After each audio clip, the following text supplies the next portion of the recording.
All right, good evening, everybody. David Paul with you in the KHOU 11 Weather Center. It is Monday evening. We wanted to step in here and give you an update on the approaching Arctic blast, and we'll be doing this every evening this week as we get closer and closer to some very cold, some dangerously cold air coming out of, well, it came out of the Arctic Circle, came across from Siberia, coming out of Canada now.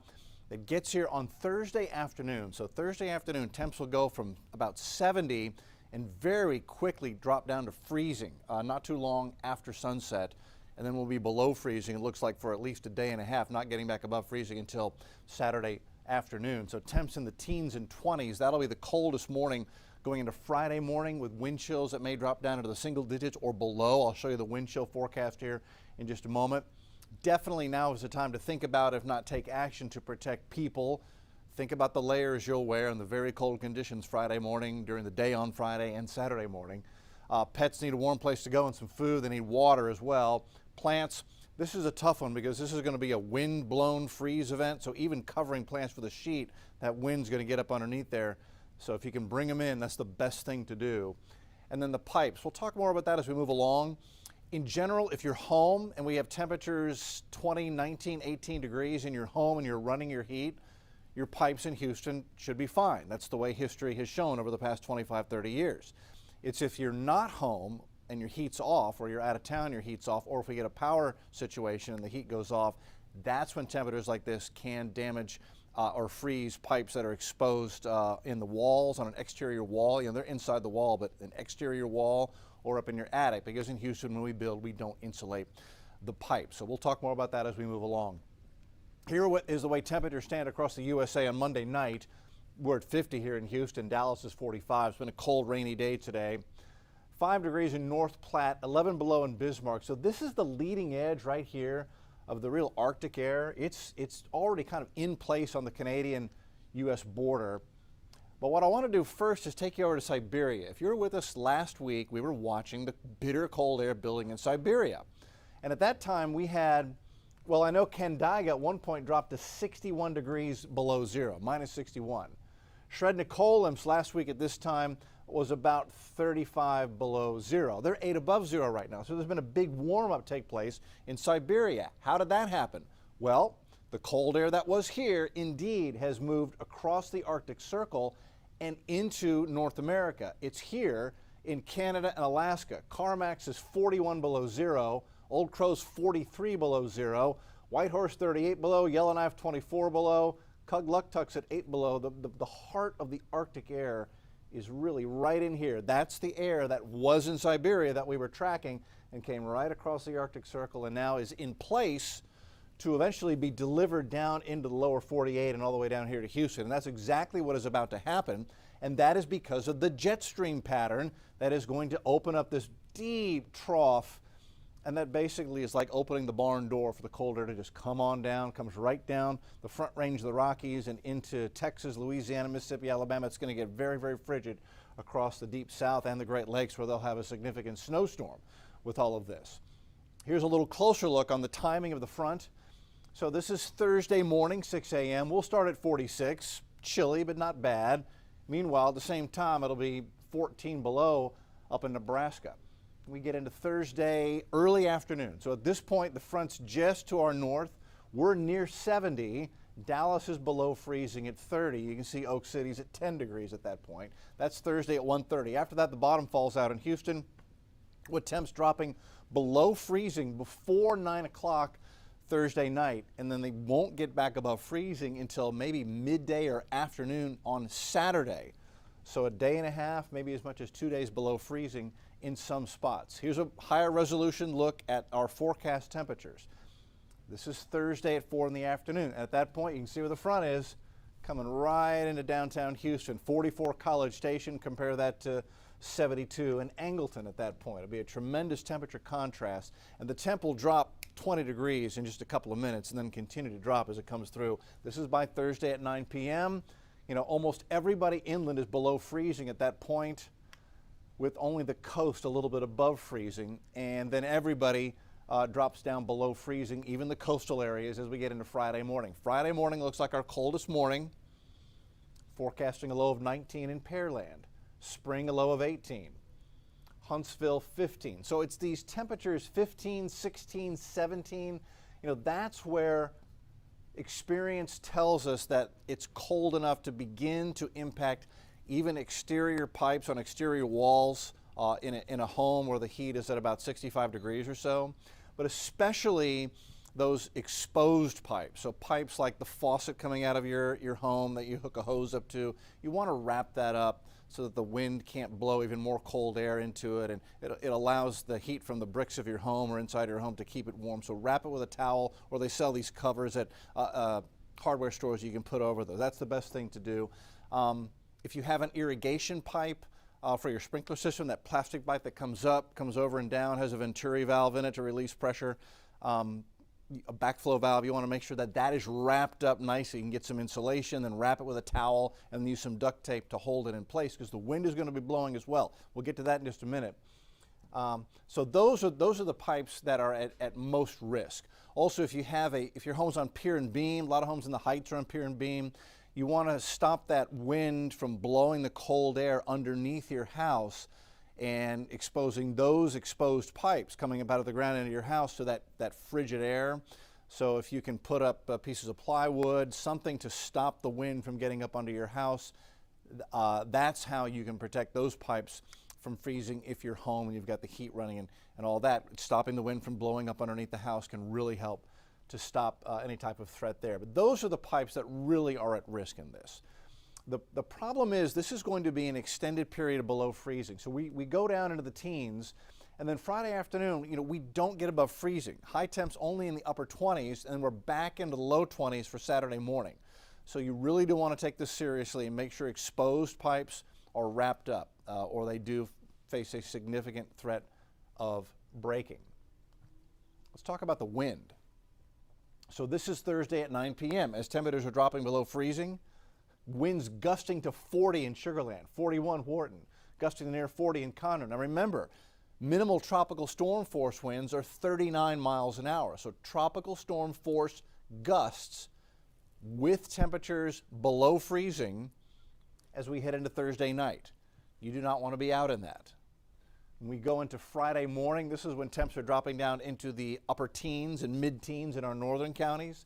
Still have winds gusting to near 30 or above for inland areas, still gusting to near 40 on the coast. So the wind, when it hits your skin, it evaporates moisture off your skin. It takes heat away from your body, so it makes it feel colder to your skin when the wind blows against it. That's why we call it the wind chill factor. And this is what temperatures will feel like to your exposed skin on Friday morning. Forecast to feel like 3 degrees in downtown Houston. Forecast to feel like 0 in College Station and Huntsville. Forecast to feel like 12 degrees in Galveston. So clearly this is dangerously cold. Houstonians are not used to this type of cold, and really you want to limit any type of outdoor exposure to this, or just if you can on Friday, it's the day before Christmas Eve, maybe you can take the day off, or maybe you can work from home and you just don't have to get out and how bitterly cold it's going to be on Friday morning. And then again, we stay quite cold Friday night, Saturday, and Sunday. So this is Tuesday. We stay chilly, 44 cloudy on Tuesday morning, 49 chilly by noon on Tuesday. Then we'll have a high of about 52, so it's a cool day. Sun comes out in the afternoon. Nice on Tuesday. We look at the extended. Wednesday, it's a cool but beautiful day, 42, 58. Winter officially begins on Wednesday. It's the winter solstice. And then it's Thursday, mid-afternoon, that cold front hits downtown Houston and temperatures will plunge. I've got a high of 68, I've got a low of 45. I probably need to adjust that because our low temperature on Thursday will come late Thursday night and it will be below freezing. That'll be the official low for Thursday. It'll come at a weird time. And then Friday morning, here temperatures, so 18 degrees Friday morning, high temperature below freezing at 31. Even though we're forecasting full sunshine, we don't get above freezing. That's a strange day for Houston. And then we get cold again. It's down to 20 Saturday morning, so just about as cold Saturday morning. So that's a solid 24 hours below freezing, and then it'll take several more hours to get to 38 Saturday afternoon. So we're looking at 30, 35 hours below freezing. That's not as long as we stayed below freezing during the big freeze of February 2021. We had an extended period of freezing temps for 44 hours and temperatures were colder. If I remember correctly, 13 degrees was the coldest temperature measured at Bush Intercontinental Airport during the February 2021 big freeze, 13 degrees. So instead of 18, we had a low of 13. So that's 5 degrees. That's significantly colder. And that was at Bush. If I remember at Conroe, they dropped down to, I believe it was 8 degrees, was their coldest temperature. So that's much colder than what we're forecasting this time. So what I'm saying is, even though this is going to get very cold and you need to protect the exposed pipes, this is not forecast to be as bad as that 2021 freeze. And of course, the reason everybody's pipes burst is because the power went out. When the power goes out in your home, if you're heating your home and you're inside, it can get very cold outside, but your pipes aren't going to burst because there's heat from your heater and it goes into the attic and the wall spaces, and you can open your cabinet doors and the warmth goes against those pipes that are against the wall, and they don't freeze. But because the power went out, no one could heat their home, and everybody's home just dropped down and got cold, and those exposed exterior walls got below freezing and everybody's pipes froze. We had a similar thing happen in 1983. We had a cold snap not too dissimilar to this. It was a little longer in 83, and it was people who went out of town and had left their heat off, came back to flooded homes because their pipes had burst because they had left their heat off. So if you are leaving, or you know someone is, leave your heater on at least 65 degrees, at least 65 degrees. That's what I recommend. That's what I do, so that the interior walls stay warm and you run a much, much, much lower threat of being frozen. 89 was the same thing. We didn't lose power, but we had people who went out of town, came back to flooded homes and busted pipes because of the very bitter cold temperatures. Okay, so that is where we stand right now. I know that we may have some questions, and so we are with you. Our social media director, Randy Klein, is going to take your questions right now. He's with me live. Randy, shoot. Yeah, well, the first one we're getting is... and I'll repeat the question. Is the chance for snow? Yes, so is there a chance for snow? So none of the computer models over the weekend or today, none of them, the Canadian, the European, the American, the Japanese model, none of them suggested that we would have any snow. In fact, all of them are coming in bone dry for the entire state of Texas during this event. So at the moment, no, there is no snow in the forecast Friday, Saturday, Sunday. Nope. Okay, Marilyn wants to know about the chances of losing power. Chances of losing power. So weather-wise, the only chance for losing power would be a gust of wind to 40 that brought down a limb that came down on a power line. Then you could lose power in some localized areas. I think it's likely that we'll see at least a few spots, maybe a street or two here or a small neighborhood here that could lose power Thursday night when that front comes in and we get those wind gusts of 40. But other than that, we're not forecasting any widespread power outages, and as long as they're spotty, they can get out there and fix it pretty quick before any type of temperature emergency begins to happen. Okay, Kelly and Angie are both asking about possibility of ice on the roads. Kelly and Angie, great question. Will there be ice on the road? Well, not from anything falling from the sky. Again, we are not forecasting any type of ice, sleet, or snow with this event. Looks like we'll be sunny through the entire event. That's the way the models have it right now. The only risk you run is that if there is a water main, or maybe somebody's sprinkler system has just gone crazy and maybe broken a pipe and there's water has gone out on the street, and that could freeze in temperatures like this. So that would be Thursday night into Friday, and then I think especially Friday night into Saturday morning. At that point we will have been below freezing for more than 24 hours, and that's when, if there's water on the road from a broken pipe or an irrigation pipe or something that's coming on the road, that could freeze. But nothing is forecast to fall from the sky as far as ice right now. Okay, and related to that, Jose is asking, can those models change? Jose asks if the computer models can change. Well, they can, and that's why we're doing these nightly updates. This is the first one. It's Monday evening here, and we'll be doing these every evening all the way through Friday and leading up to the Christmas weekend. just in case forecasts change. The thing is, we live right next to this moisture source, the Gulf of Mexico, and it has a hugely powerful influence on our weather, and it is its influence that can make forecasting very, very challenging. It's a world that I live in every day, trying to forecast here, and it's a blast, it's fun, I love doing it. But that body of water, it makes it challenging because you've got this huge, basically think of it as an energy source sitting right next to you. And so yeah, forecasts sometimes change. As it stands right now, nope, no precip, but we'll continue with the updates until we zero in on it going into Wednesday and Thursday. Okay. And Carrie is asking about the overpasses and bridges. Yeah, it's a great question. Carrie's asking about any ice on bridges and overpasses, and the short answer is no.